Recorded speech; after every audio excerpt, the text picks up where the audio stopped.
I'm Connor Ruebusch, and if you are interested in the finer points of face punching, you've come to the right place. This is Heavy Hands.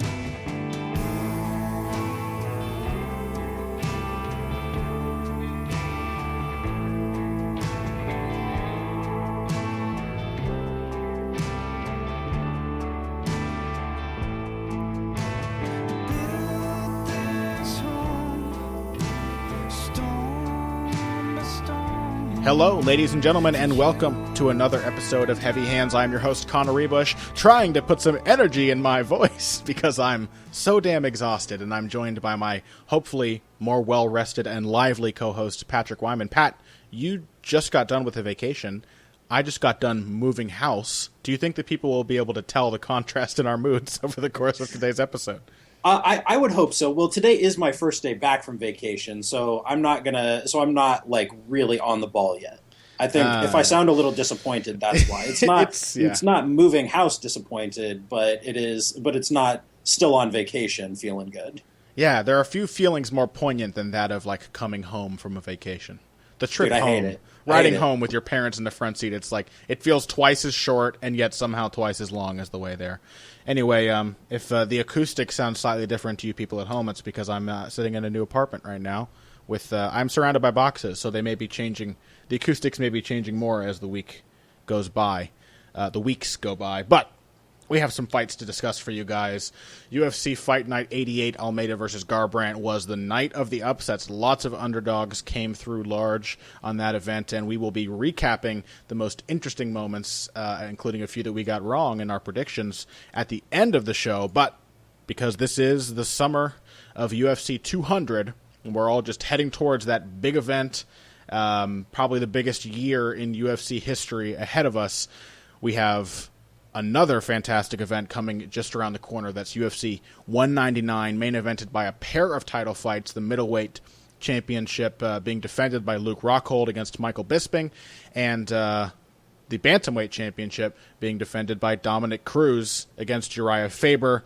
Two rematches, one of them actually a rubber match, and we are going to discuss those fights as well as the most interesting ones from the undercard in the first part of today's show.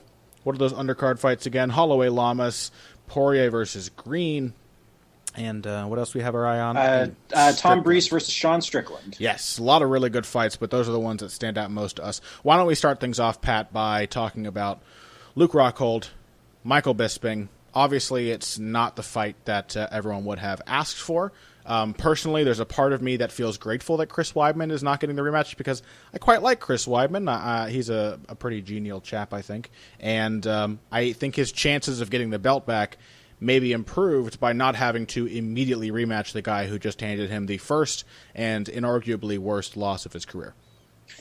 Yeah, so I'm with that.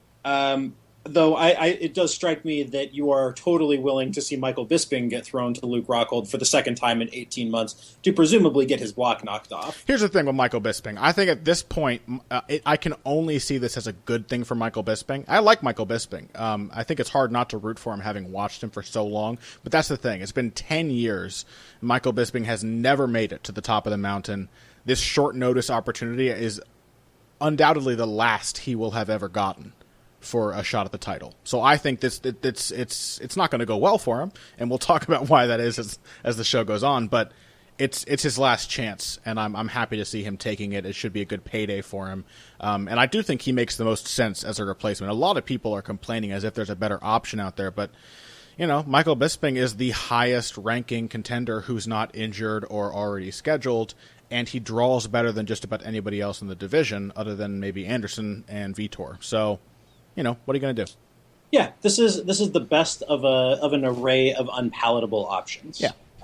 For the middleweight title, and it feels a lot like a lifetime achievement award for Bisping, and I'm okay with that. Like you pointed out, I think it's hard if you've been around MMA for a long time. It's hard not to if not root for Michael Bisping, at least not wish him particularly ill. Think about how much entertainment he's provided over the years, both as a victim of finishes, and as a personality. Like he's added interest to a lot of fights that otherwise would not have been that interesting. And that right there, Sure, yeah. The Jorge Rivera fight, was that the one where he spit on Rivera's cornerman after winning? That is correct. That is correct. Yeah. We did just talk about how much we like him, so maybe that's not the best example. But he's a shit. Let's be real honest. Like, Michael Bisping is an asshole and does not know how to turn it off. Is not capable of turning it off. He owns it. He owns it at the very least. At least he doesn't think he's not a shit. Yeah. No. He is a particular brand of shitty that happens to sell well in combat sports, and Bisping knows that. And it's like, it's kind of nice. There's a part of me that actually even likes this fight better than Jacare, because I guess Jacare deserves the shot more, and he's done more to earn it. But also, like, I've seen Jacare lose to Rockhold, and I don't think he's going to do anything different in a rematch. At least Bisping is always interesting, you know. Well, inside or outside of the cage, though. Again, I just want to point out that. Again, we did just see Bisping or Rockhold damn near murder Bisping like 18 months ago. That is a thing that happened. Yeah, so, and Rockhold, but he beat Jacare, and it was way less interesting. I don't know. I thought that was a pretty interesting fight. Yeah, it was all right. Nobody got blown out of the water or destroyed, or there were no dramatic moments, really. I mean, but again, I just want to highlight the dramatic moment here was Bisping getting fucking murdered. Of course. And it's going to happen again. Like, I can like Bisping and still say, I can still happily watch him go into a fight and get wrecked. Like, it's happened enough times. He has it coming anyway. So, let's if you embrace the shit heel persona, then you get what people want shit heels to get. So let's talk about the matchup. A lot about the stuff we don't normally discuss, the out of cage antics and the narrative going into this fight. The matchup, we just saw it. Do you see any reason that this could be markedly different than the first time around? I really don't. I mean, so let's think about what it is that Michael Bisping does and does well. And Michael Bisping is at his best when he is a quick-paced range striker who gets in and out of range, lands a few strikes, resets, and does it all over again. He's fighting somebody who has incredible cardio, who has never looked tired, aside from the fight with Weidman, which was a grueling fight. And apparently Rockhold was beset by a staph infection as well. He was on antibiotics that apparently hurt his stamina. That's the story. He also, I believe it was both he and Weidman's first fight after the IV ban, and Weidman did rail his body as that fight went on. So. Yeah, so there are a lot of reasons to think of that as an outlier in the grand context of Rockhold's career. Like, he has fought five rounds before and not looked especially drained. So Bisping's biggest weapon, his cardio, is probably not going to come into play. And it's not as much of a weapon as it used to be. Yeah, I think that both you and I would agree that over the last few fights that we've seen from Bisping, his cardio heading into the later rounds has not been quite what it used to be. Yeah, we've seen him get a little sleepy come round 5 in probably his last 3 fights. So there's that. Last 2 fights. And that's a thing to bear in mind. But so if you thought that Bisping was going to win this fight, that would probably be how, by just wearing Rockhold down over and over again with range striking. But the issue there is he's fighting a bigger, faster, longer guy who doesn't get tired, who can operate at the same ranges that Bisping wants to operate at, whose best weapon is the counter right hook. And Bisping, who was never blazing fast, even in his heyday, has always been hittable as he comes in, and Rockhold is really good at hitting guys as they come in. It was a dynamic that we saw very clearly in their first fight when Rockhold tagged Bisping like 4 times with that counter right hook. Yeah. And at range, Rockhold can kick Bisping safely at the ranges where Bisping likes to circle and likes to think that he's safe as he kind of sticks and moves and tries to find his angles. Well, here the thing is you kind of hinted at what I think is the narrative going into this fight, which is just that of physicality. This is one of those matchups where I don't think anyone should be shocked if I say that there are a lot of aspects of this fight that, speaking technically or strategically, Michael Bisping has advantages. I think Michael Bisping is all around probably the better striker than Luke Rockhold. I think he has more tools. He has a lot more experience. He has a more variable approach to striking, and it's gotten better over time. I think that's the one thing. His gas tank is leakier than it used to be, but mentally and skillfully, he has fine-tuned his game to be a lot less risky than it once was. He's a lot harder to hit clean. He's a lot harder to put away when you hit him than he was before, so that's gotten better. I think as a defensive wrestler, he's got a lot going for him, especially against a guy in Luke Rockhold who is not a amazing offensive wrestler compared to some of his peers. Bisping is very hard to track down. He's always been very difficult to corner or press against the fence, and so it's difficult to line him up for a shot. The thing is that there is just no way that Michael Bisping can physically compete with Luke Rockhold. You know, he could have all the technical advantages in the world, and it would still, in a sense, be like Demetrius Johnson fighting Rafael dos Anjos. Luke Rockhold is a massive middleweight. You see him training with heavyweights and light heavyweights, and he towers over many of them. He is absolutely a future light heavyweight, and I would be shocked if he actually stayed at middleweight into his late or mid 30s. I don't think his body will be able to handle that cut for much longer. Even as willowy as he is, he's a big dude and very strong, and he hits harder than Bisping, and his one massive technical advantage is on the ground, and the fact that last time Bisping got clipped, or this time he could get taken down because of that physicality, because of the power difference and the size difference, it means that Bisping can't help but avoid the one area where Rockhold is really much better than him.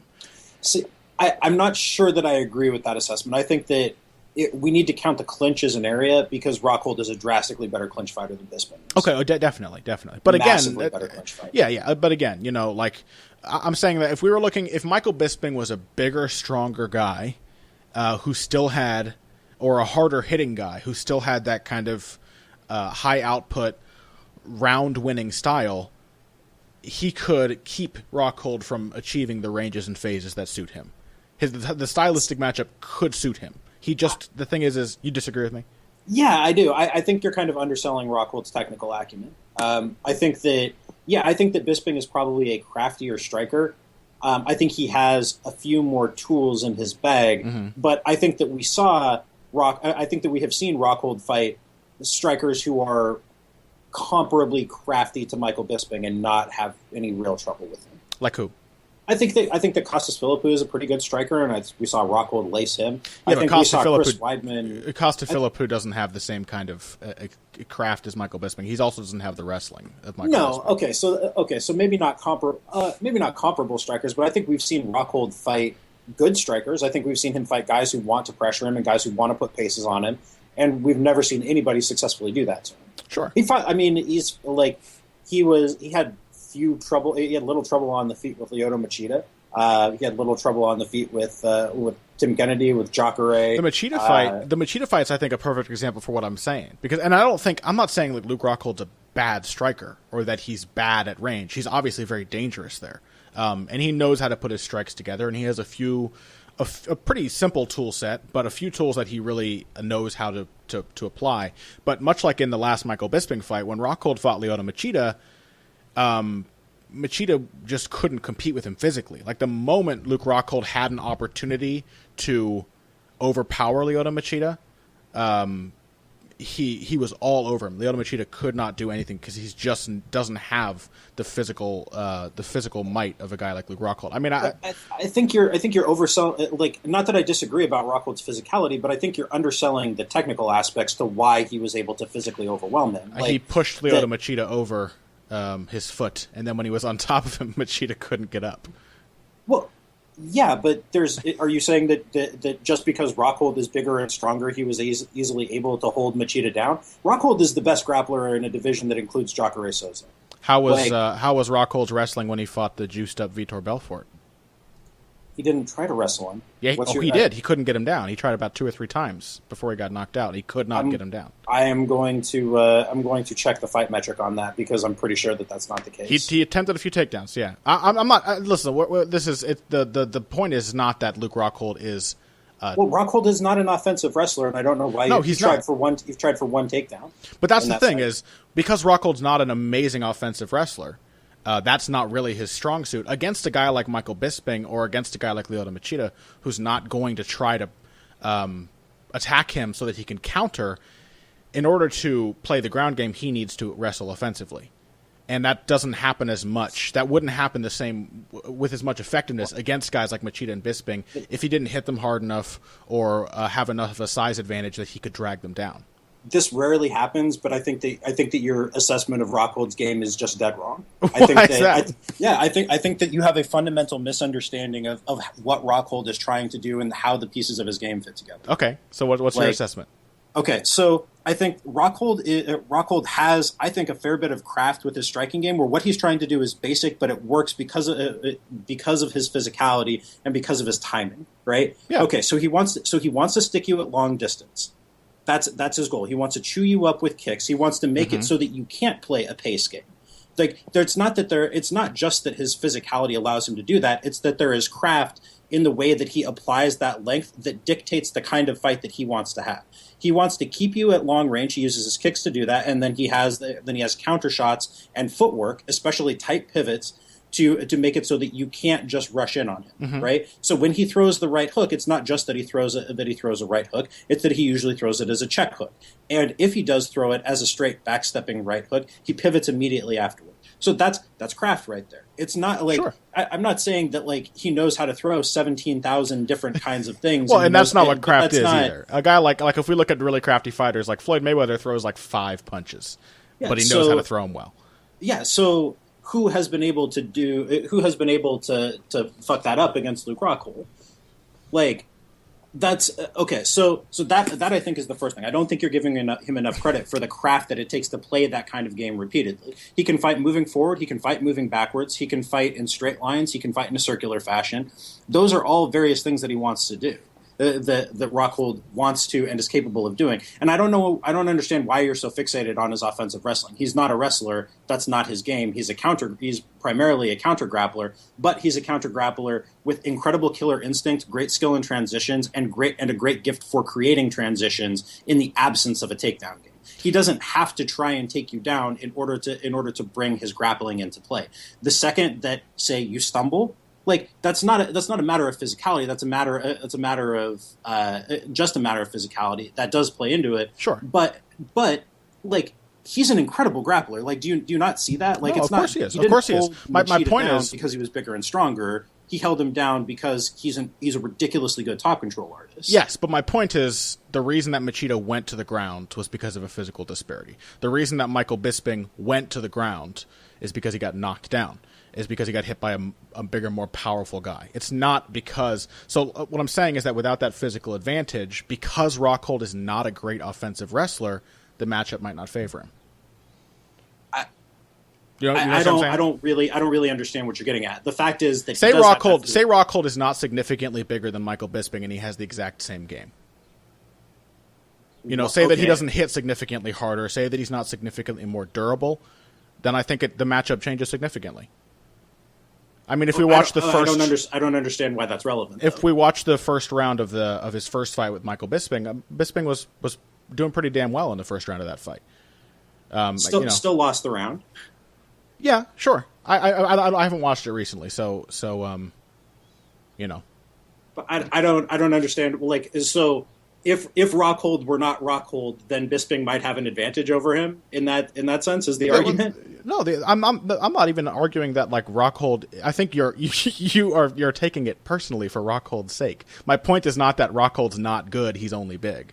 My point is that Rockhold's physicality is one of his strongest advantages for him in a matchup like this, or rather, that Michael Bisping's lack of physicality, as it has been throughout his career, is one of his biggest disadvantages. The fact that Michael Bisping does not hit hard, doesn't have power takedowns, isn't a crazy strong, stout defensive wrestler, means that when he kind of has to fight a perfect fight to beat guys like Rockhold or guys like Vitor Belfort to beat them, or even guys like Dan Henderson or Rashad Evans. Like throughout his career, he has had all of that difficulty. Or put him against a guy like Anderson Silva, even an aging Anderson Silva. He doesn't have that speed and that power to end the fight at any one moment, and Rockhold does. And so I think that in this matchup, like that, it has to be one of the biggest disparities, is because one of these guys is a physical specimen and one of them is decidedly not.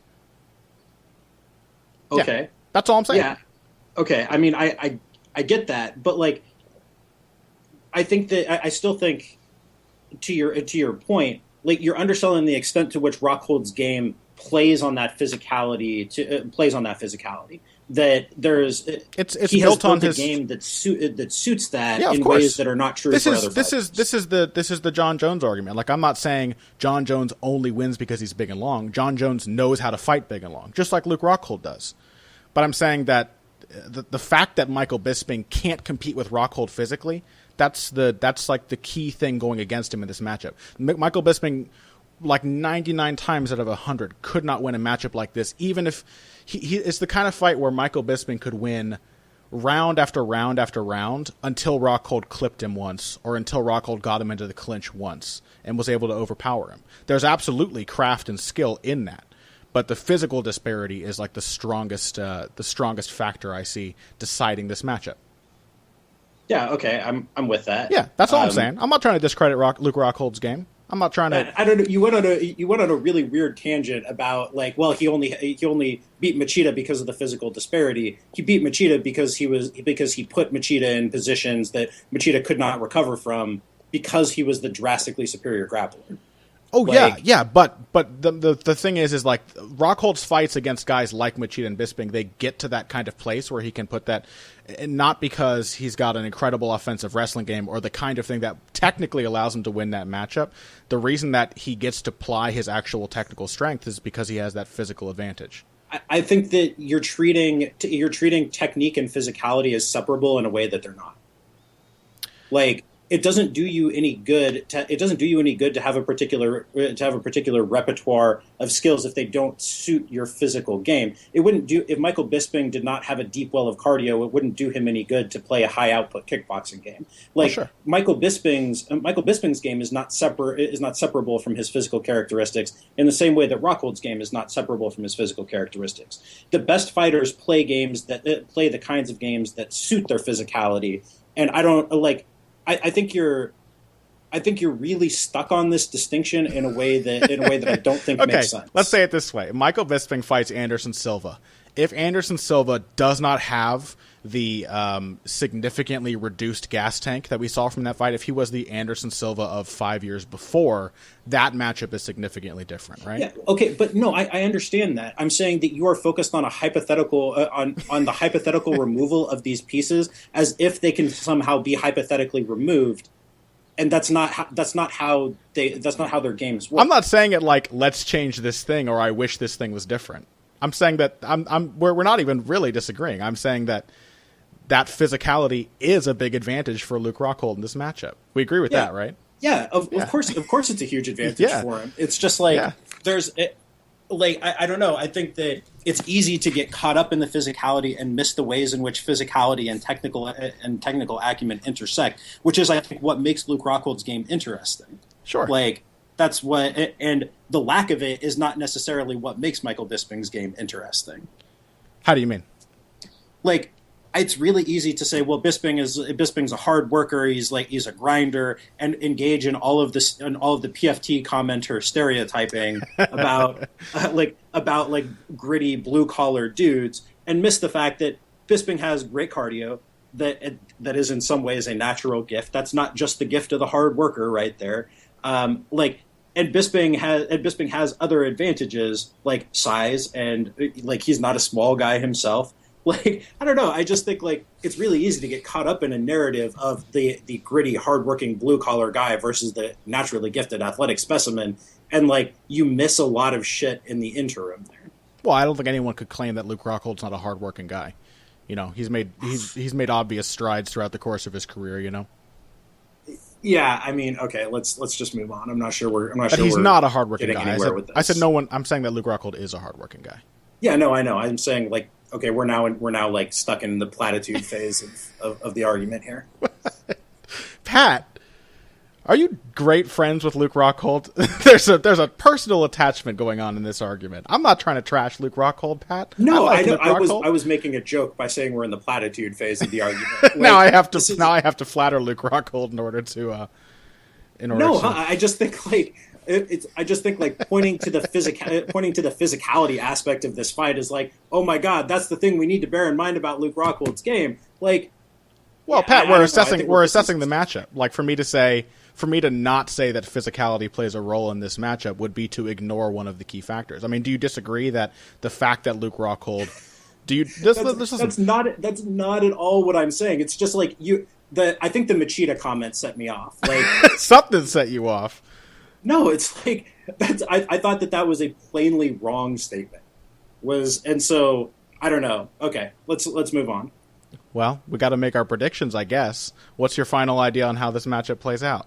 Rockhold rocks him by being the bigger, stronger, more physical fighter, and then finishes him on the mat. I'm going to go ahead and say that Luke Rockhold, with technical brilliance, walks Michael Bisping into a counter that no man could predict, no matter how hard he worked to prepare for the fight. And okay, so we've brought it together there. This is one of those fights where I don't see any real way for Michael Bisping to win it. Yeah. Even if he could somehow impose his pace on Rockhold, I think Rockhold could still beat him at that pace. Yeah, well, because eventually Rockhold's gonna get him in the clinch, or eventually Rockhold's gonna clip him. Like, I don't think Michael Bisping would have to fight a perfect fight of which I don't think he's capable. Like, he's not that perfect of a technician. He's not that masterful of a control-oriented fighter that he can keep a guy from Luke Rockhold from catching him, with that perfect shot, or walking him into a counter, or putting him on his back. Yeah, so we've had a lot of discussions. This is actually an interesting segue into kind of a broader point here. Like, we talk a lot about process versus dynamism, and Rockhold is the rare, incredibly dynamic fighter. He's dynamic both on the feet and on the mat, who does not rely on that dynamism. Yes. Like, he's going to score points and he's going to win rounds to the point where it feels like him landing the big shot is an inevitability because he's not loading up, because he is just scoring, because he is just scattering in scoring shots over the course of the fight. Like, so when you say like it feels like an inevitability, okay, now I think I grasp. That's what I'm saying. Like, I think that's a perfect way to say what I'm saying, is that in this matchup, Luke Rockhold benefits from process and dynamism. Michael Bisping is process without dynamism. Yeah. So okay. Yeah. I think now I think we're on the same page here. Yeah. But Rockhold is one of these rare breeds of fighters who doesn't need to offensively wrestle to consistently threaten you with his grappling. Sure. Like, he's the kind of guy who, if he gets you in the clinch, if he can snap you down, then suddenly he's got a front headlock and you're in his world. He's got a front headlock, you're back to the fence. He's got all the space in the world to do god-awful things to you. Yeah. He can catch you. He doesn't need to take you down to suck you away from the fence and get your back standing. Those are all options for him. Like the guy we'll be talking about next, Urijah Faber. Like, that's the benefit of being a great scrambler, is that, Urijah Faber has been still getting submissions on people for years, well after most of his takedowns started to get stuffed by his opponents. And Luke Rockhold's the same way. Like, he does not need to take you down in order to apply that trade. He needs to clip you, or he needs to get you in the clinch, and he's the kind of guy who can climb on your back or snap you down in a front headlock or do something just to create an opening for him to wrap you up and submit you, or get you in a compromising position and end up beating you into submission, which is kind of what I feel like will happen here against Michael Bisping. Kind of like the Chris Wyman fight, but I think it'll be a lot easier to do. Yeah. I mean, I think it's important to say this over and over again, because there's always a lot of focus on Rockhold striking, and we have just put a lot of emphasis on Rockhold striking here. Rockhold is by orders of magnitude a better grappler than he is a striker, and he's a damn fine striker. Like, the dude is literally off the charts, and I meant what I said seriously. Like, in a division with Jacare, I think that Rockhold is probably the better pure MMA grappler. Sure, I agree.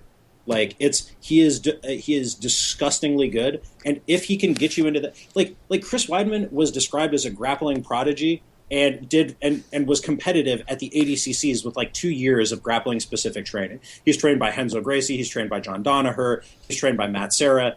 Rockhold ate him alive on the mat. Yeah, ate him alive. It was almost like what I feel like this Bisping fight would be like. The moment Weidman made a mistake that allowed Weidman on top of him, that allowed Rockhold on top of him, he could not escape. Yeah, the fight is effectively over if you let Luke Rockhold on top of you. Yep. It's a rough one for Michael Bisping, a rough one for the count. But like I said, I'm happy he's getting his title shot. We made it through, Pat. We did it. It was tough, but we survived. Our relationship intact. Unlike Michael Bisping's face will likely be at the end of the UFC 199 main event. So let's take a quick break. When we come back, then we will break down the bantamweight title fight between Dominick Cruz and Urijah Faber. I think we'll probably be mostly in agreement about that one, but I kind of thought we'd be in full agreement about this one, so only time will tell. Stick around for the drama. Hey everybody, thanks for listening to this week's Heavy Hands. If you like what you hear, please consider pledging to support the podcast on Patreon. Patreon is basically continuous crowdfunding. You sign up to contribute a certain amount per month to help us with production costs and the like, and in return you get rewards ranging from a mention on the Heavy Hands website to a question or topic of your choice being discussed on the show. We have a lot more in the works to reward you for your help, and we appreciate every contribution. No amount is too small. Just head over to patreon.com and find how you can help out, the only show dedicated to the finer points of face punching. Now let's get back to it. And we are back. We hashed it out over the break. The show will not be continuing. This is the last episode, but Pat and I are parting on fairly good terms. So I'm going to keep the show, and Pat's going to keep the dog, and everything is fine. And I did consider asking, and we'll tell Little Junior not to worry about it. Yeah, it's not his fault. Oh, man. It's not too soon, man. Too soon. So I was going to say during the break, I was going to ask Pat if you love Luke Rockhold so much, why don't you marry him? But then I thought maybe I should take my own advice. So I would like to announce my engagement to Chris Camozzi.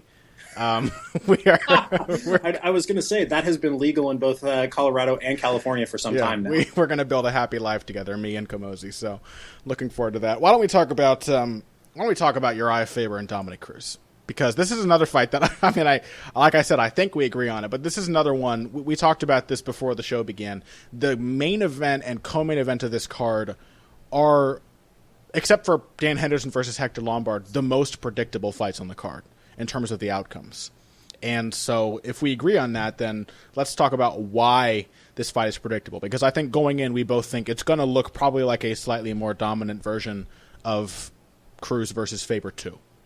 Yeah, basically, because Faber is now 37 instead of 32, yep. And Cruz has made marked improvements since that fight. Somehow, despite being out for all that time, despite having 4 major surgeries, he's had 4 major surgeries since then. He had the first ACL tear. Then his body rejected the cadaver graft, so he had to have another major surgery. Then he tore his groin, which necessitated surgery, and then he tore the other ACL. 4 major surgeries. I think TJ Dillashaw won that fight, and I'm not the only person who thinks that. You agree with me, right? Yeah, I thought that Dillashaw won. Yeah, I'm less sure about that than I was. Since I've now watched it like twice leading up to this, it's a fight where you can definitely see how it goes either way. You can absolutely see that. I think if you use the criteria correctly, I think Dillashaw should have a 3 rounds to 2. But like I said, that's a fight you could see either way, and it's because Dominick Cruz was so competitive with someone who I think was, since him, easily the best bantamweight champion in the history of the UFC's bantamweight division. The history probably of just the bantamweight division in WEC and UFC combined. And he did that despite you have to give so much credit to Dominick Cruz's mentality, because to do that somehow off of like almost a 3-year layoff. I guess he fought Mizugaki before that, but that was still like a 1 minute. He basically had 1 minute of action in the space of 3.5 years. Almost 4.5 years. Right. So, which is insane. And to do that with no signs of ring rust against definitely the best opponent you've ever faced, with huge stakes on the line, and to not only not show ring rust, but to show marked improvement in fundamental technique and in strategy. I don't know how Dominick Cruz did that. I don't know how that's possible. Yeah, it kind of defies explanation. Yeah, it really unless does. You credit Dominick Cruz as being like a special individual, which I think we can both agree that he is after having talked to him, and after having watched him now for quite some time. Mm-hmm. I think we can agree that he's pretty special. But it takes an unbelievably special person to make all that work. Yeah, absolutely. So, and against Urijah Faber, Cruz talked a little bit about how Faber can be a more difficult type of opponent than a guy like TJ Dillashaw, or difficult in different ways. He doesn't throw volume like Dillashaw, so that makes it harder not to get hit by him, but it also makes it harder to time him and counter him because he's not showing you as many things. I think Faber has improved technically his striking a little bit. He'd hate to say it, but it's almost certainly creditable to the year that Dwayne Ludwig spent at Alpha Male, because in that time he got a little better with his footwork. You know, the thing with Urijah Faber used to bug me so much. He used to do tons of stance switching, tons, with no discernible purpose behind it. Yeah, aimless stance switching. Yes, completely utterly aimless, just to show you things. And he would just switch, and you could hit him while he was switching. That was like his first fight with him and Barrao. Tons of that going on, and Barrao just hit him every time he switched. He doesn't do that anymore. He's gotten a little smoother. He moves laterally pretty well. He's still a great scrambler, but looking at this matchup, it's difficult to see how Urijah Faber can, I don't know, put something together. Like how Urijah Faber can find a consistent approach to take rounds off of Dominick Cruz. Well, so I think that right there is the heart of the dynamic of this fight, right? Like how he could, you hit on it right there, how he could put together a process to take rounds. And it doesn't exist. There is no way for him to consistently win rounds for Dominick Cruz, or from Dominick Cruz. He needs to win moments and hopefully the fight. Yeah, like, which is got the second fight, right? He won big moments, but not the rounds. Yeah, so Faber needs to land a knockout shot, or he needs to somehow grab a hold of a guillotine or a front headlock and then spin around to the back and transition. Or he needs to do one or both of those in order to win the fight. And in the absence of those, he's going to get chewed up for 5 rounds. It's like that is as simple a dynamic as you could possibly find in a fight of this caliber, like a fight at this level. Well, let's talk about Dominick Cruz, because I want to hear your thoughts on. We've both said now a couple times already that he got noticeably better. He was noticeably better in the Dillashaw fight than he was before that, which I guess his last big fight before that, like, was the Johnson and the Faber fights, the Mighty Mouse and Faber fights. And so looking at those two, he was. I mean, TJ Dillashaw is a much better striker than Demetrius Johnson was then, and probably still is a better striker than he is now.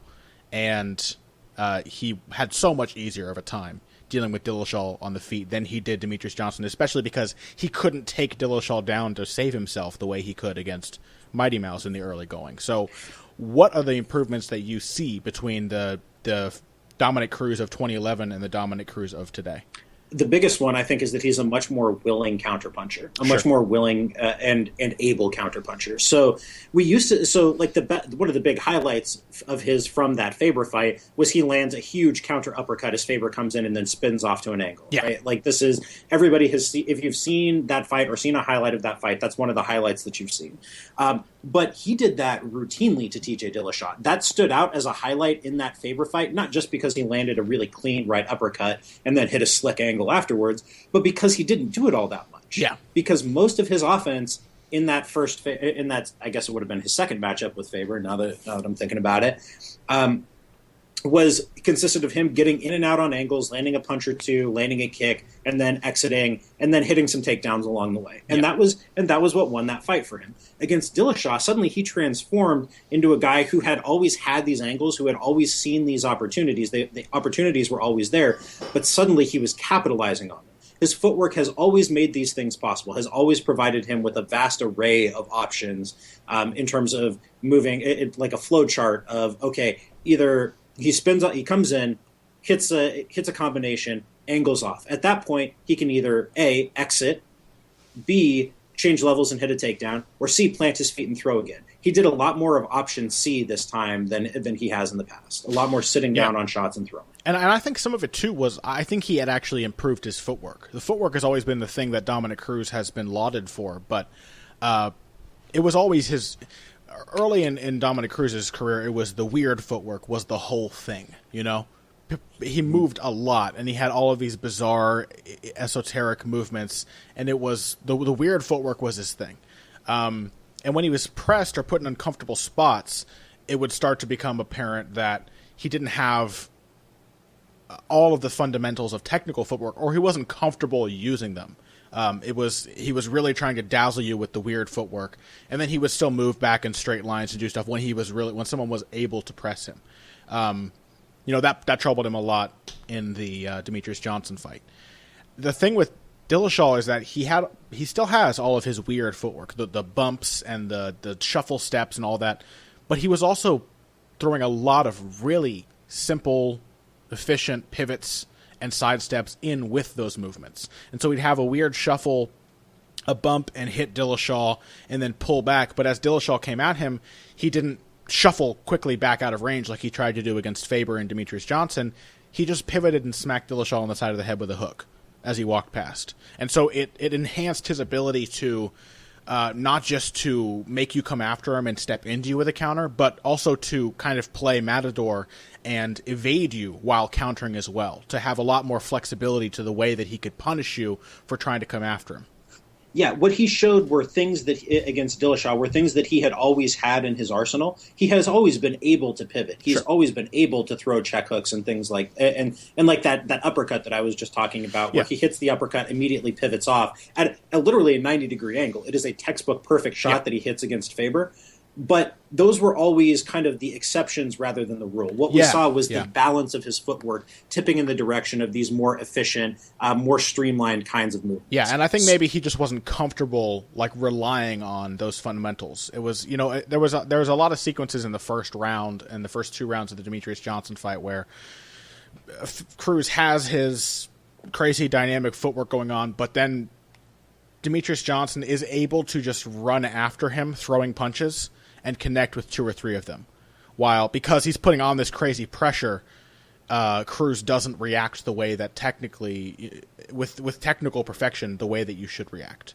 Whereas Dillashaw was coming at him a lot hotter with smarter combinations and better angular footwork, and Cruz reacted well. And as a result, because he's now disciplined enough and learned enough and experienced enough to rely on those fundamentals, he was able to actually evade a significantly better offensive striker. Yeah, absolutely. That's exactly it. I mean, again, like these are things, it's not like he just learned how to do these things. It's just that now he's using them more and more and more and more. And I think that part of that too is getting older and not feeling like you necessarily have limitless energy to expend doing weird shuffle steps and things like that. Like the other thing against Dillashaw, you notice this, Connor, was he was much closer than he has been in the past. There was less ground for him to cover. Yeah. Like it was a much more efficient, much more mature kind of performance from him.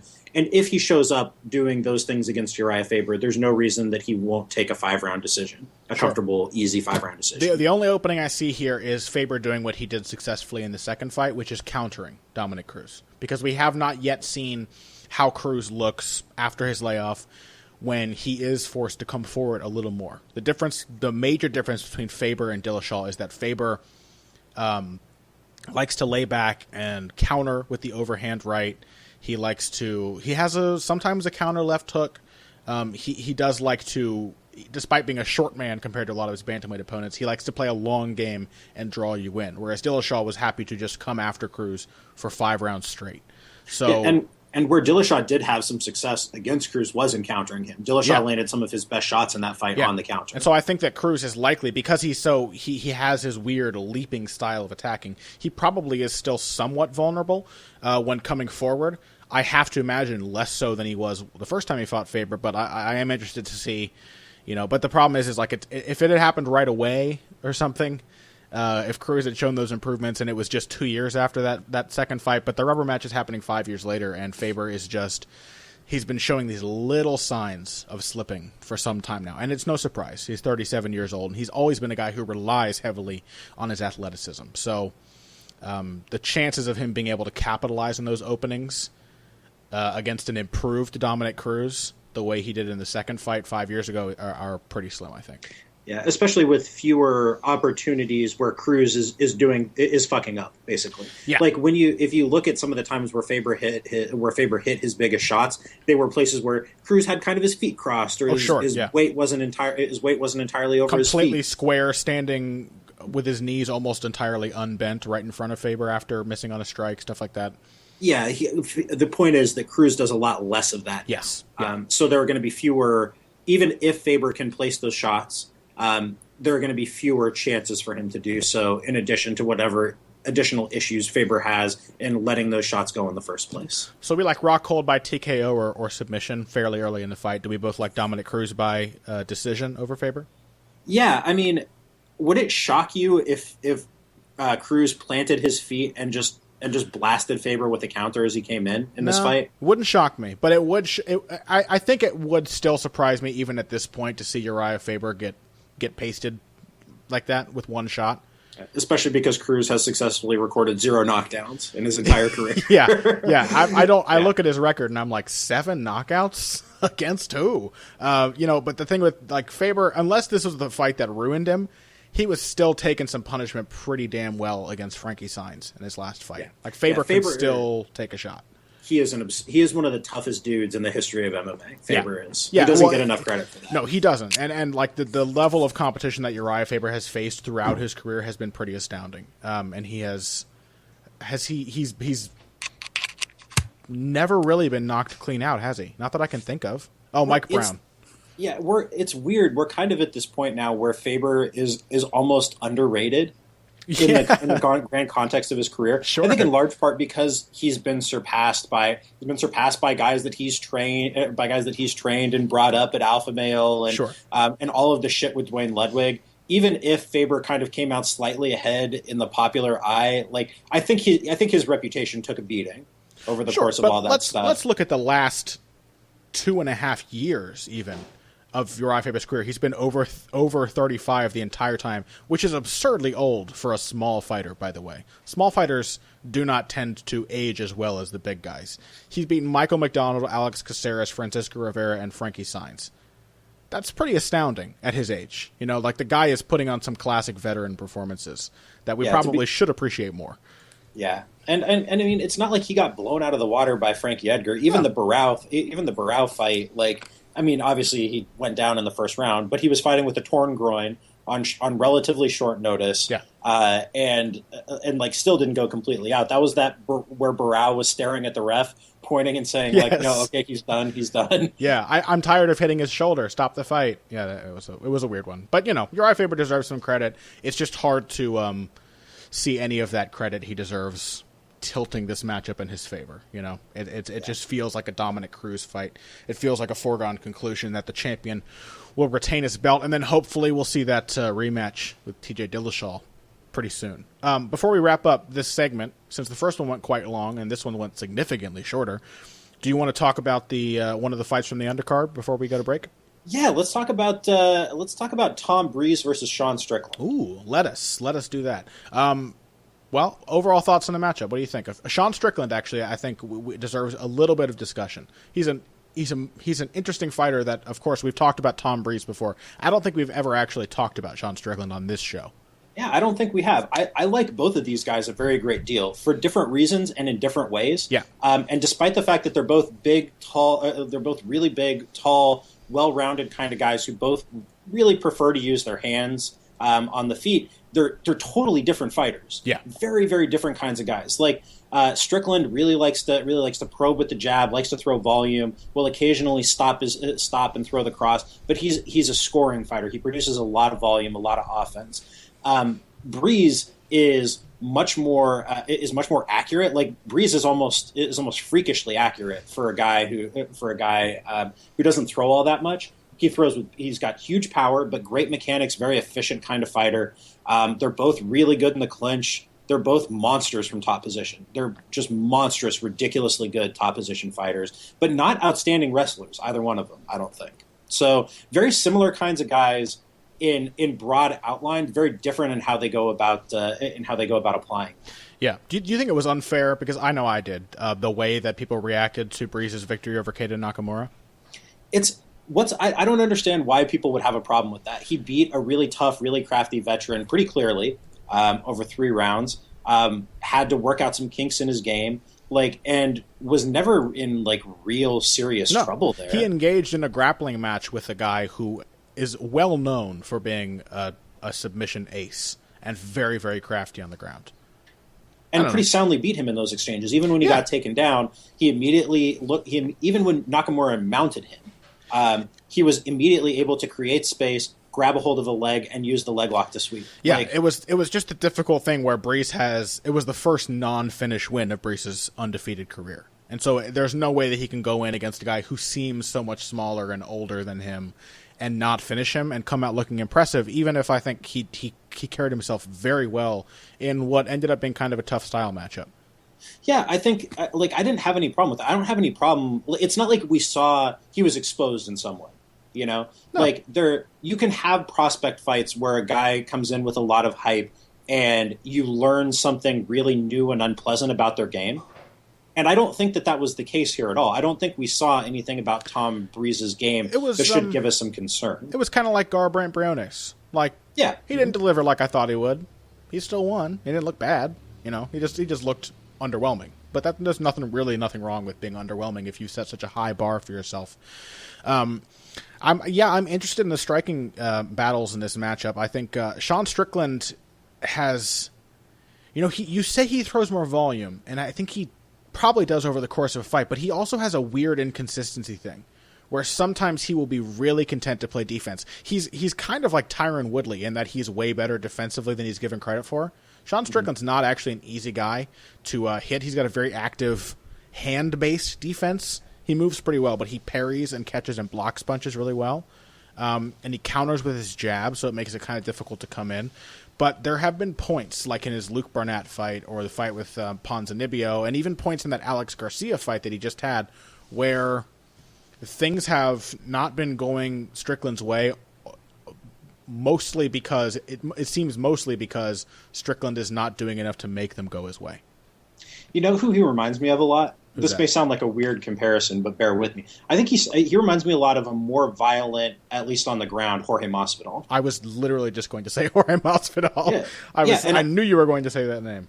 But I think there's a thing about guys who start fighting really young, who develop a lot of craft, like you were just talking about Strickland's defensive craft, who don't necessarily, who are a lot of the time more interested in survival than they are in making an impression. Yeah, our mutual friend Phil McKenzie was saying that in the comments at the last episode because of what we were saying about Jorge Masvidal.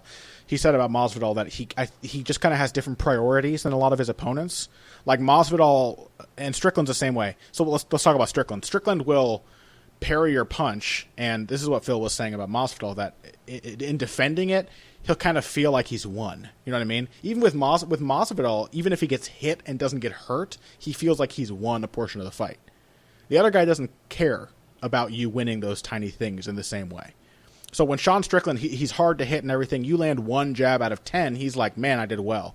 But it's doing nothing to actually make him win the round or change the momentum of the fight. You know, what he feels is happening in the fight in his head is very different from the way it's actually playing out. Yeah, I think, and I think that what they share in common is that both of them are guys who started fighting really young in life. Sure. Like Masvidal was fighting on the streets. By the time he was like 15 or 16, he was fighting in those unsanctioned fights. And I think Strickland had his first professional MMA fight when he was 16. Yeah, that's true. And so that means that Strickland has been sparring with guys in gyms since he was probably 14. And I think when that's your mentality, A, you get a lot of craft, but B, if you're a 14-year-old sparring with grown-ass men, then you're going to spend a lot of time thinking about, okay, how do I make it out of this round alive? Yeah, and he does it well. Like, that's the thing. Sean Strickland is very difficult to put in trouble, and he's very difficult to finish when he is in trouble. Yeah. So I think that you're right that does lead to kind of a lack of a sense of urgency in places, though he really does throw a lot more. I think he throws probably 3 or 4 strikes a minute more than Breeze does on average. Small samples for that's small weird because it doesn't feel like that because Breeze is so accurate and hurtful with his strikes. So it doesn't feel like Breeze is throwing less than Strickland when Strickland seems to have these long bouts of ineffective activity or just straight up inactivity. Mm-hmm. Well, I think a lot of that has to do with okay, so Strickland throws kind of a half-hearted jab out there. Mm-hmm. That counts as a strike throw. Okay, whereas Breeze would be more likely to kind of slowly extend his lead hand, which serves the same purpose. So they won't count it. Yeah. But it doesn't count as a strike. Strickland will flick a jab that's not meant to land, and Breeze will just touch your glove, and that counts differently. Yeah, exactly. So it kind of highlights a flaw in that system. Yeah, could be. So what do you think of the matchup? Who do you have ahead in this one? I have Breeze marginally. I think he's faster. I think he's bigger. He hits harder on a shot-for-shot basis, and I think that the fact that it's that it's an open guard matchup, that Breeze is a southpaw and Strickland is an orthodox fighter, is going to, in large part, take away Strickland's best weapon, which is his jab. Yeah. I think it's going to make it more difficult for him to use that. I think all bets are off if Strickland is able to get Breeze down, because Breeze has never had anybody like Strickland on top of him. Sure. Like, I think that the violence with which Strickland throws strikes from the top and the technical way that he can maintain his base and posture while throwing those strikes is going to be really hard for a guy like Breeze. And Breeze is probably the harder hitter, but I do think Strickland has some unheralded power. I think he's probably the kind of fighter who, we were saying this about Jeremy Stevens last week. I think Strickland's the kind of guy who gets a lot of knockdowns and a lot of finishes. There's a lot of points in his, or like Rashid Magomedov actually is a great comparison, because Magomedov seems to almost effortlessly hurt an opponent in every fight. Strickland seems to buzz his opponents almost every time he fights, but he doesn't have the right mentality to pursue it to a finish at the way other fighters might. So he's not pressing those advantages, but I do think he will make Breeze pay if he does manage to connect cleanly with the right hand. Yeah, and Breeze has definitely never fought a striker as crafty as Sean Strickland. Yeah, so a lot of caveats here, but it's a pretty even fight. So I would say if Breeze can get on top, I think Strickland probably survives that. If Strickland gets on top and manages to stay there against Breeze, then I think Breeze is in real trouble. Conversely, I think on the feet, if Breeze manages to land with some regularity, Strickland is probably in trouble. I think Breeze's commitment to body striking is going to be a big thing for him, as well as his kicking game. I think he's got a slight edge, but I'm really interested in this matchup, and I don't think it feels like one of those fights where I suspect that Strickland's probably a fairly sizable underdog. Strickland is actually a favorite. Really? That surprises me. Okay. It's an almost even money fight. Okay. But actually, so Strickland opened at minus 120, and it is now an even money fight. They're both minus 110 now. I think that's fine. They maybe, Breeze feels like a slight favorite to me, but that's the kind of fight it is. I think that it is more or less a pick'em fight, because Strickland is a young guy who could make dramatic improvements at any time and is more dangerous than he's given credit for. So. It's a good one. All right, well, I'll only take a quick break. When we come back, we've got some other fights to discuss from this card. We've got the UFC Fight Night 88 recap to get through, so we are going to try to blaze through some undercard fights after this break. Financial support is fantastic, but there are other, even easier ways to support Heavy Hands. Perhaps the best is by spreading the word. We know our fan base. You're all cool, popular people with serious social media presences. You're tastemakers and trendsetters. Okay, there are one or two of you that don't fit that description. You know who you are, but no matter what, you can always help us out by telling folks about the show. And you can also give us a positive rating and review on iTunes and Stitcher, things like that. We rely on word of mouth and positive feedback to grow and improve, so thank you very much for your time and your help. Now, back to the show. And we are back. A lot of fights to discuss here, so let's try and run through them fairly quickly. Fortunately, we have already covered the subject of Max Holloway pretty thoroughly on this show in the past. He's fighting one of my favorite oddball fighters, Ricardo Lamas, who I often think of as the king opportunist. He's a guy who seems to rely... He's a good athlete, but doesn't have a great process, but he's very, very dangerous. He's the kind of guy who's very technical, without having a great strategy for that technique to sit in. You know what I mean? Yeah, this is kind of we talked about this a little earlier, but like this is an ultimate battle of a process versus a dynamic fighter. Like Lamas is incredibly dynamic. He hits really hard. He's got great killer instinct, a gift for finding the submission, especially in transition. Yeah. Like the fight can end at any time if Lamas finds an opening. Sure. But when Lamas doesn't find an opening, he's not necessarily doing a whole lot. He's not necessarily throwing many strikes. He's not really a highly effective takedown artist. He's kind of like Faber in that regard. He doesn't seem like quite the physical specimen that Faber is, but in the same way, you could never say that Urijah Faber doesn't have technical skill. You watch him grapple, he knows what he's doing better than most of his opponents. Lamas is definitely technical in a lot of what he does, but the process is not there for that. The technique is not cradled in a process-oriented game that makes it work in a consistent way. Yeah, exactly. So yeah, I mean, but on the flip side, Max Holloway is the ultimate process-driven fighter. Yes. Max Holloway is always throwing, he's always landing. Everything he does is technically sound. Like, he's a gifted guy, but he's also one who has really excellent fundamentals in practically everything he does. So, again, this is a fight where the dynamic is very simple. Either Lamas lands a big strike or somehow forces Holloway into a position where he can find a submission, or Holloway just soundly outpoints him for 3 rounds. And I know in this matchup, I pick the guy who's going to soundly win the rounds 10 times out of 10. I'm soundly picking Holloway. Me too. Yeah, Holloway doesn't have the same it doesn't have the same sense of inevitability that Rockhold had over Bisping. It doesn't feel quite like that, but it feels almost like that. Max Holloway is such a sound fighter. And I think somebody mentioned this to me. I apologize because I can't recall the name, but someone said this to me recently on Twitter that performances like the Swanson fight and the Stevens fight will probably become more par for the course for Max Holloway. Less crazy, destructive back and forth fights and more like patient, calculated, dominant ones. And I think that's probably the case, and I don't think that's a bad thing. Max Holloway having a back and forth slugfest with like Clay Collard, which wasn't quite a slugfest. I mean, he was definitely in control. Or like the fight with Will Cope, where he had some difficulty but still looked like the better fighter. I think it's a good thing that for Max Holloway, those are going to become less frequent. That he's going to start fighting dangerous guys like Jeremy Stevens and Cub Swanson, and kind of comfortably take them apart. Yeah, I'm with that. I think that's probably what's going to happen here, and I think a lot of it will depend on the specifics of the matchup. Like, I think that this is going to look a lot like the Stevens fight, actually. Probably. I think that's probably the safest bet here. Like, where Holloway isn't going to blow him out of the water, but conversely, like, he's not. I don't think he's going to be in any real danger. Lamas is not going to be able to make anything happen. Yeah, it's hard to hit Holloway cleanly, especially to the head. He's going to spend a lot of time. He's going to spend a lot of time out of range. I don't see. I understand what Lamas' path to victory is, but understanding how Lamas gets his feet on that path is harder for me to see. Absolutely. So we both like Max Holloway. Probably both of us by decision.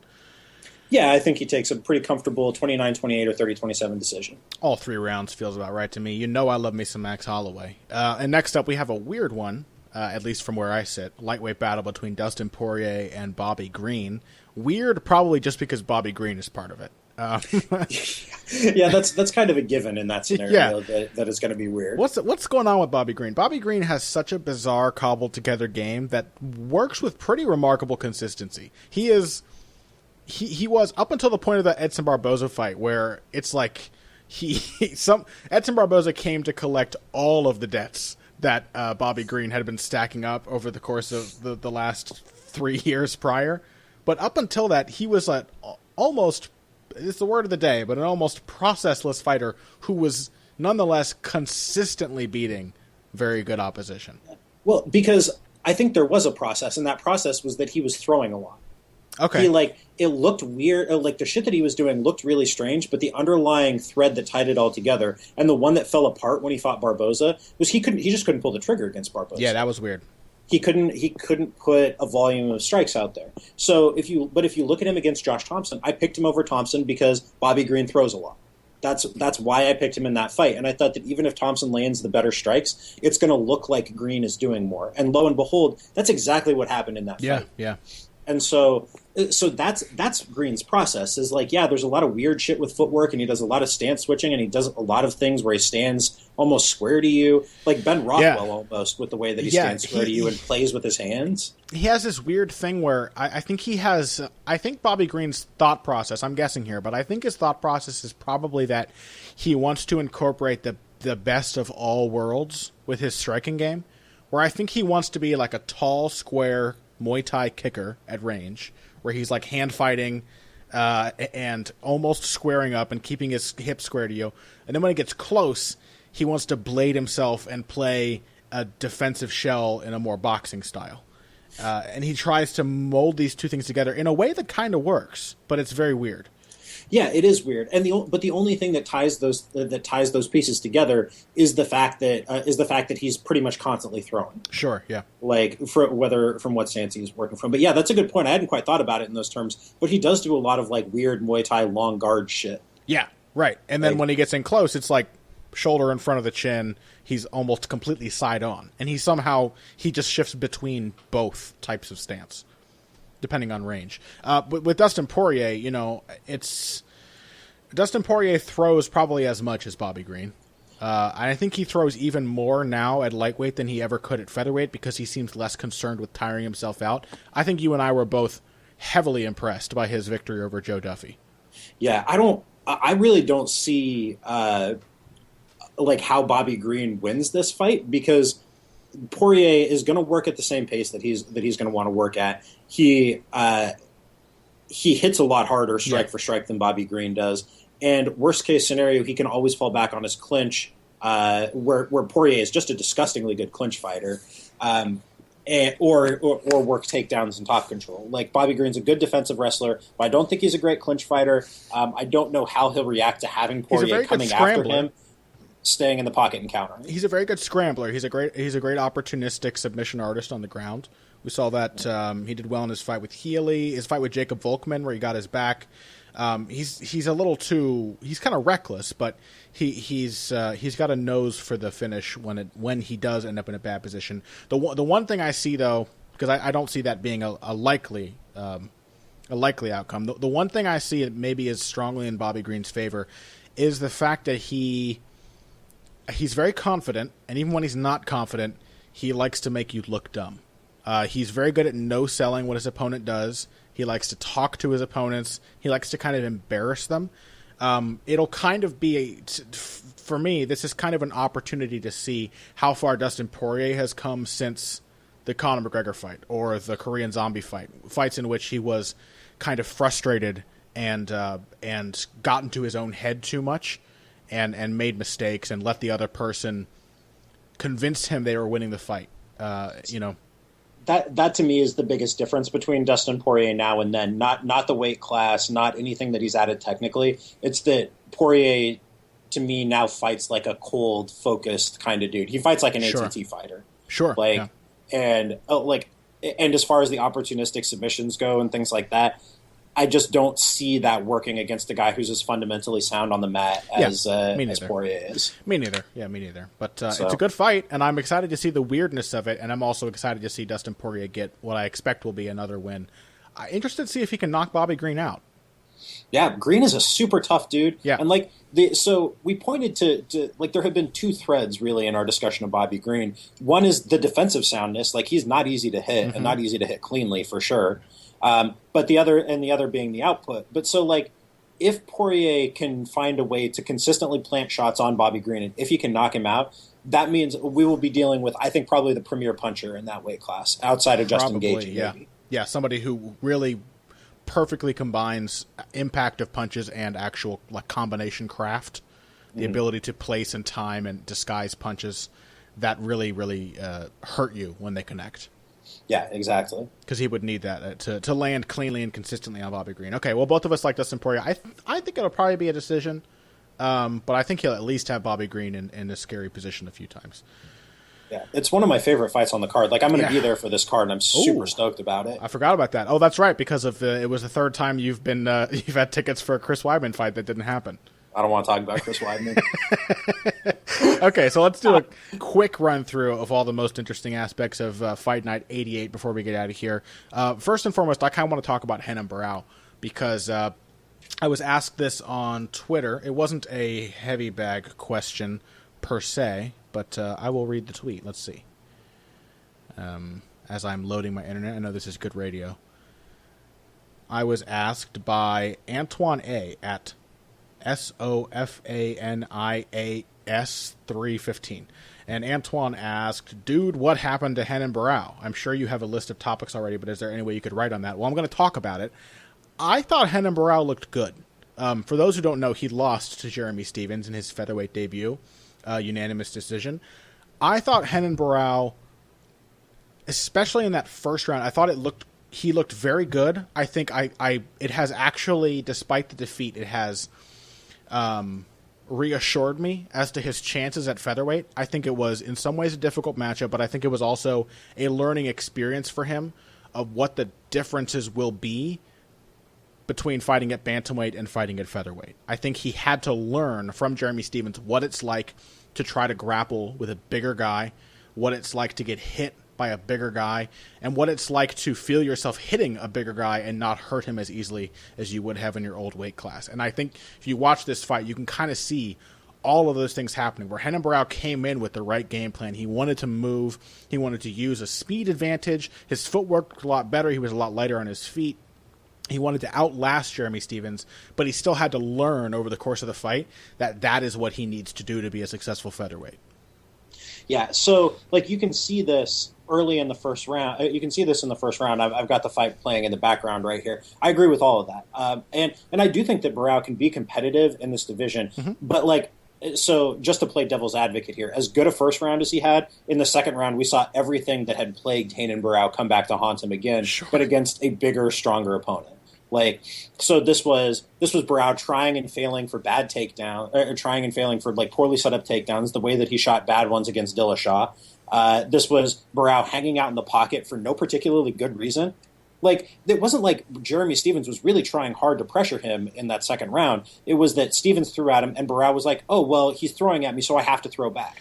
Yeah, like, it was the weird thing is it was not just a good performance from either guy in both rounds. It was a bad performance from the other guy in both rounds. Like, it was the worst of Jeremy Stephens in that first round, swinging wildly, missing huge, putting power into everything with no results, and it was the worst of Barrao in the second round. Him trying to go back to his old ways.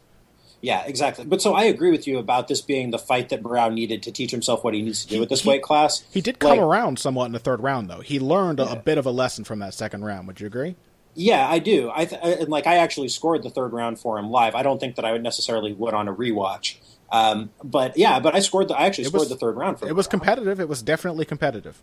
Yeah. So, but I don't know. I mean, this was a kind of, I don't want to say this was a really tough stylistic matchup for Barrao, but it was a tough size matchup. This was Barrao, who apparently weighed 160 the day of the fight, against one of the biggest guys in the division, who probably weighed, I would guess, at a minimum 170 pounds and probably more like 175 in the cage. Yeah. So, yeah, you go in there and you try to out-wrestle that dude, like, that's going to wear you out. And you need to learn to either A, set up your takedowns much better, or B, like, not commit to them as hard as Barrao did, and then come up with strikes afterwards. Let's hook Barrao up with his fellow Brazilian Edson Barboza over at Mark Henry's place. Teach him some of that. Teach him some of that Frankie Edgar craft about how to run around bigger guys, because he can use that.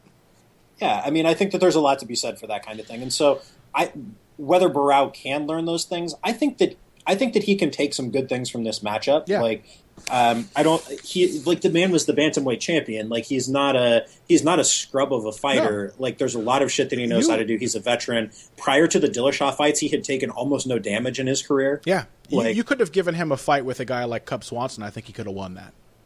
Yeah, I agree with that. I think that there are winnable fights for him in this division. Whether he turns out to be a top 5 guy, that seems less likely to me. Sure. But I think he could have some new life here. Sure, yeah. I didn't think he looked altogether bad, so there's still hope for Renan Barrao. Next, why don't we talk very quickly, because I just have to say that the end of the first round between Chris Camozzi and Vitor Miranda was about a minute and a half of tactical boxing from the 50-50 guard, which was everything I wanted from that fight and more. It was... Listen to yourself. You're a sick man. You're a sick man, and I won't just let you be like this without letting you know that there's something wrong. I made some considerable, well, not considerable because I don't bet big, but I made some nice bet winnings on both Rick Story and Chris Camozzi, by the way. A lot of good underdogs in this card, and those were two of the strongest. Chris Camozzi, man, he was Chris Camozzi. He did his thing, and he did it better than ever, which means he did it the same as ever because he's Chris Camozzi. Jesus, why doesn't Camozzi just hire you as this goddamn hype man? Can we get this out of the way? I'm going to be his wife, so we've already talked about this. He and I are going to settle down together. But next up, let's talk about bantamweight, Fight Pass, prelim, featured prelim, whatever you want to call it. Brian Caraway versus Aljamain Sterling. Brian Caraway did the damn thing. I think both of us mentioned that the odds did not reflect the reality of that fight because of the sort of public perception of these two fighters. It was always a close fight. I didn't think it was quite a pick-em. We both liked Aljamain Sterling with some reservations, but Brian Caraway did it. Can I say, before I ask you for your opinion on this fight, that I think I overlooked an aspect that would have been very helpful for my argument going into this matchup. Because I'm always saying that Aljamain Sterling needs to develop that boxing game. He needs to be able to tighten up his footwork. and be able to fight in mid-range. And I always talk about that as a sort of saying that just relying on kicks in wrestling, you need to compete in all of the ranges. Another reason why Aljamain Sterling's game, I think, started to fail him here is just how much less efficient a kick-based game is than a boxing game. Brian Caraway is a cardio machine, but I think he also outlasted Sterling in part because Sterling had to work really hard to play the Aljamain Sterling game against a guy who was always coming after him. Yeah, so I'm glad that you mentioned that because I'm coming up with a new MMA theorem here, and that's the use of dumbass kicks contributing to the prospect's loss because that was almost a mirror image of Elias Theodorou versus Thiago Santos. I know you don't want to hear it, Pat, but it's going to happen to Yair Rodriguez someday. I think that Rodriguez is way more efficient with his technique and doesn't throw nearly as many dumbass kicks. It's still, however, like you give Yair Rodriguez a fight pass 5-round main event, it might happen. Because the thing with Sterling here, like, he looked good. He absolutely dominated Brian Caraway on the ground in the first round. I would not have been shocked if it was a 10-8. And he is very, very effective at keeping opponents in the kicking range, better than I gave him credit for. But in order to be effective when most of your striking is kicks, you have to throw a lot of kicks. And I will confidently assure anyone who has not trained of this, throw 50 punches on a heavy bag and throw 10 full power kicks. The kicks will tire you out more every time. There's a reason why guys like Rafael Cordeiro, like Brazilian Muay Thai people especially, use kicks for conditioning. They're hard as hell. You got to throw your whole body and fling the heaviest limb on your body around, and then you have to recover from it. God forbid you miss, because you have to stop a lot of inertia in order to recover from a missed round kick. So, I have done Rafael Cordeiro workout, cardio sessions that consist of you just throwing 50 kicks in sequence, and then you get a break, and then you throw 50 kicks in sequence, and then you throw 100 kicks in sequence, and you just do, and that's the whole class. It's pure conditioning. But for a guy like Sterling, in the context of a fight with a guy who's trying to pressure you, where the rest of your game is also very energy intensive, I think that's a bad fit. But also, tell me, I don't want to be too hard on Sterling because I think he's a smart guy. He's already talked about what he needs to learn from this fight. There's no sense in twisting a knife there. But there are times when he has shown much better counterpunching than he showed in this fight. He did zero counterpunching. He did not throw a single counterpunch in this entire fight. Yeah. And in the past, when he fought Hugo Viana, when he fought Takeya Mitsugaki, when those guys tried to pressure him, he would throw counter hooks, move his head, pivot out, and get out of the way. And he didn't do that at all here. Yeah, I'm not sure why that was. I really don't know. I think maybe Caraway didn't do an amazing job of pressuring him. Caraway didn't put a ton of volume out there. Caraway was very similar to Misha when she fought Holly Holm. A lot of standing right on the edge of range. That makes your presence kind of threatening. The person might feel anxious that you're standing so close to them, but you're not giving them a lot to actively worry about. He kind of countered Sterling when Sterling would feel the need to lead. So maybe that's actually it. Maybe it's the fact that Caraway didn't do a lot of leading, and so Sterling didn't counterpunch him. Maybe it's the fact that Caraway would stand right in front of him and make him lead, and when Sterling leads, it tends to be with a kick. Maybe that's it. Yeah, that's true. So maybe Caraway did a good job of drawing those out. Yeah, sure. But yeah, so that's possible. I mean, I don't think that this is a crushing loss. We might not even be talking about that or worrying about it if Sterling hadn't gone for that arm triangle. Sure. Well, he could have very well ended this fight in the first round, and we would have been saying how amazing a performance it was that he beat Caraway in Caraway's best phase. Or he could have taken a decision from Caraway had he or even had Caraway not grabbed the fence and hit that when Sterling hit that switch. Sure. This is not it's time to bury Aljamain Sterling kind of performance, but there are some areas that he needs to think about and worry about. It's a prospect loss. He ran up against a very tough, very crafty guy. This is definitely the best win of Brian Caraway's career. So yeah. Oh yeah. And I think, Brian Caraway's not necessarily a likable dude, but he definitely deserves more respect than he gets. And I think he proved that with this performance. So before we wrap up, final thoughts on the final fight of Sunday evening. It was Cody Garbrandt versus Tomas Almeida. Tominhas went to sleep. Yeah, so, there were a lot of people shitting on Almeida after this, saying that he was over. Oh yeah, I was using the mute button a lot on Twitter on Sunday. A lot of garbage opinions flying around. But like this was always, I would say, I thought that this was the second most likely outcome for this fight.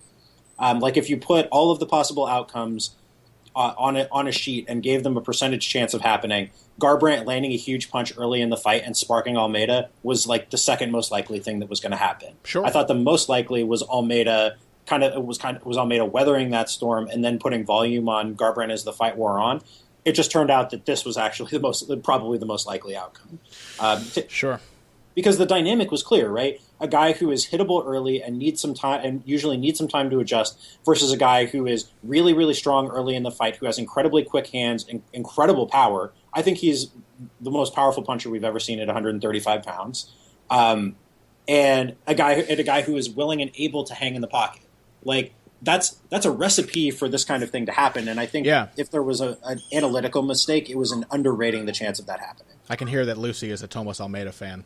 Lucy was really, really upset. She does not like the fact that you're recounting this horrible event. I did a piece before this fight called "Reforging the Edge: How a Prospect Like Tomas Almeida Learns from Fight to Fight." I was talking about kind of the cycle of overconfidence that a lot of fighters go through, where he learned from that Brad Pickett fight. He was less aggressive in the next fight, but how much can we take from that? Because who's to say his next fight, his confidence bolstered by that win, he won't go in there and be over-aggressive again and then pay an even more serious price. I'm happy to say from this fight, I was happy to see that he didn't go in there recklessly, but he didn't necessarily show the kind of technical improvements I would like to see. Going in there and being patient is one thing. I'd like to see Almeida have a little bit more of maybe a jabbing game or more of a feinting game to draw things out at range, because now he's got this thing where he'll go in there and he'll hang back and let you show him, what you're going to do, let you show him your openings. But what does he have to do to control the fight and make sure he gets that time? Make sure he gets through the 3 minutes in which he is most hittable and at least able to capitalize on openings. That's one of the issues with pressure fighters and aggressive counterpunchers in general is you may not so when Almeida goes out there and he's like, okay, I'm gonna let you show me everything. He doesn't have any way to disincentivize you from then going out and pressuring him in that space, like what if what the other guy wants to show you is that he's going to knock you out in 2 minutes? Yeah, it's like contrast that with somebody like Chris Weidman. This was one of the issues that we talked about with Chris Weidman, both leading into his fight with Luke Rockhold and in the aftermath of it, was that Weidman doesn't have many tools. Weidman's a pressure fighter who doesn't have many tools if you decide to pressure him back. Sure. Right. Yeah. And that was what Rockhold did for long stretches of their fight. Was he pressured the pressure fighter? And what Garbrandt did here was pressure the pressure fighter and didn't give him any opportunities to get his momentum rolling. Like guys like Almeida, guys like Weidman may go about it in different ways. Like I think Almeida is much more of an aggressive counterpuncher than somebody like Weidman is. Yeah. But both of those guys depend on being able to get their momentum going. Like Almeida is a snowball. Right, so he moves forward, gets you to throw at him, then he throws back as he's moving forward. He wants to be last in exchanges, and so then after he's last, then he's going to lead. Now you've let him have the last word. Now he's got the momentum. Now he's going to. He wants to seize the initiative and then build on it. He wants that to, like a snowball. He wants it to build as the fight goes on. Exactly, and Garbrandt never let him do that. Whenever Almeida threw, Garbrandt had to be last in those exchanges, and that was how he caught Almeida, was by not letting Almeida be last. Even if Almeida hit him, and this is not something I've seen many people talking about, Almeida landed on Garbrandt. He didn't land as much, but Almeida still landed on him. No, he started to find his openings. He took the early shots. He started to do what you and I expected him to do. The problem is that Garbrandt just kept hitting him really hard, and Almeida didn't have enough time to stop that from happening. Yeah, exactly so. And so, I don't think that this was not an entirely unexpected outcome. Credit to Cody Garbrandt, because he's even faster and a harder hitter and more fundamentally sound than I thought he was going in. I think I underrated his potential. Sure, yeah, which happens. We tend to be all of us are revisionists in our own way. We'll watch something and then I'll watch a fight that I scored one way and then I'll watch it a year later and how did I see that fight so strongly in that direction? It just depends on the context you see it in. I think you have to give Cody Garbrandt credit for this. I'm interested to see how Thomas Almeida adjusts from this kind of fight. But also, I don't think, I think the Thomas Almeida who fought Cody Garbrandt on Sunday probably would have beaten the Aljamain Sterling who fought on Sunday even still. It's not like this is a really telling thing for something that's wrong. I don't think Almeida was exposed. I think it was something we kind of knew about Almeida, and he got caught by a really hard puncher, and that's just something that happens. And Cody Garbrandt was good enough to be the hard puncher who managed to catch him. Yeah, so credit to Garbrandt. He deserves all the plaudits that he's going to receive. I would love to see him fight Brian Caraway. I think that's the fight to make here. Sure, yeah, he wanted that fight too. He wanted that fight. I would also love to see him versus Dodson. Mm-hmm. I think that would be a fun fight. Although I don't know, do I ever love a John Dodson fight? My weird ambivalence. I think you would enjoy watching Cody Garbrandt put hands on him, probably, which is what would happen in that fight. Probably. I can also see that fight being a horrible staring match. Now that I think about it. I don't think that Garbrandt would let it be. I think that there would be long periods where not that much happened, but I think that what would happen because both guys hit so hard, I think that fight plays in Garbrandt's favor, and I don't think that he would let it be boring. Yeah, okay. I'm into it. I can see it happening. I have my bizarre ambivalence for John Dodson, the processless fighter, and so maybe if Garbrandt Caraway doesn't happen, then I can watch Garbrandt try to put John Dodson to sleep. Otherwise, I think that's basically everything that deserves serious discussion. There were a lot of really solid fights in this card. UFC 199 looks spectacular. You have any pieces coming out on 199 this week, Pat? Oh, I got a lot of stuff happening. So I'm taking on an expanded role at Bleacher Report. I'm going to be producing more stuff for them now that I'm done with my dissertation. So I'll be putting more up there. Cool. I'm doing a duo article with my colleague Mike Chiappetta about Luke Rockhold and kind of where he sits in that division. I'm doing my usual preview for Bleacher Report. Then for the Washington Post, I'm doing a piece on Dominick Cruz's footwork. And I now have permission to use UFC GIFs, so I'm going to be throwing some actual UFC GIFs in the body of the article. And then I may actually do another thing for Bleacher Report on Dominick Cruz, too, depending if I have time. We'll see. I would love to put some UFC GIFs in my articles, Pat. Dude, go just you would get to go through a wonderful process where Dave Scholler ignores your emails, and then you email him again, and you email him again, and then he ignores you for 2 days, and then you remind him, and then he CCs 17 people on it, and you have to go through a whole bunch of other shit.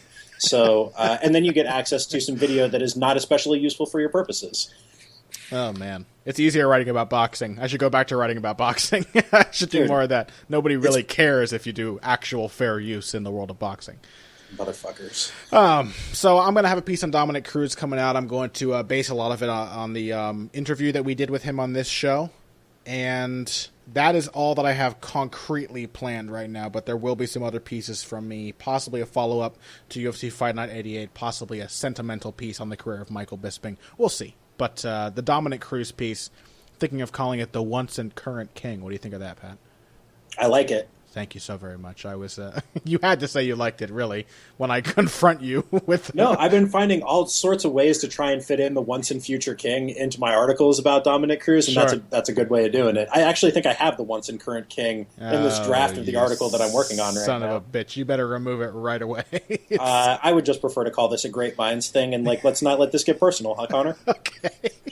Let's not have another Rockhold versus Bisping episode. Ever again, Pat. Friends forever. BFFs. Thanks everybody for listening. I just let you and the old English sheepdog that you purchased with Chris Kamotsi. Let's just focus on that. That is exactly the dog we were talking about getting. I don't know how you knew that, but you know me very well. And yeah, that's perfect. So thank you everyone for joining us. We hope you enjoyed today's episode. We hope you're looking forward to 199 as much as we are. I need to come up with new things to say at the ends of episodes because I think I always basically say that. But if you want to find us on social media, you can do that on Twitter. It's the easiest place of all. I am at Boxing Bush, BUSCH. Pat is at Patrick_Wyman. And if you came here today for the finer points of face punching, you came to the right place. This has been Heavy Hands.